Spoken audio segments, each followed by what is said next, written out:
تو زندگی هیچ وقت زود فاز نگیرید.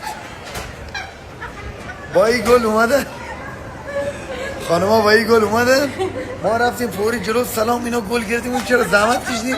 بنده خدا هیچی نگفت. الان که میخواستن از کافه برن گفتن که این گل واسه شما نبود، دقیقا ما رومون نشدستون بگیریم. مرسی که تو شلوغی ما رو ضایع نکردی. یه خدمت شما کوفتش بشه واسه هر کی، خرج دوا درمونش بشه، خین بخوره. یا یه چیزی میگم، میخواستم فیلم رو استوری بزنم. بله شما نباشین یه روز دیگه. یه کافه دیگه میخواست بری، اینجا هم اشتباهی اومده. بزن بیشتر خوردمون کن، نابودمون کن. تیر آخرم بزن، تیر آخرم بزن. آب هندونمون بدمزه بود. این شیک عالی بود. یه آدم سیاسی بخر، یه آدم سیازش بخر.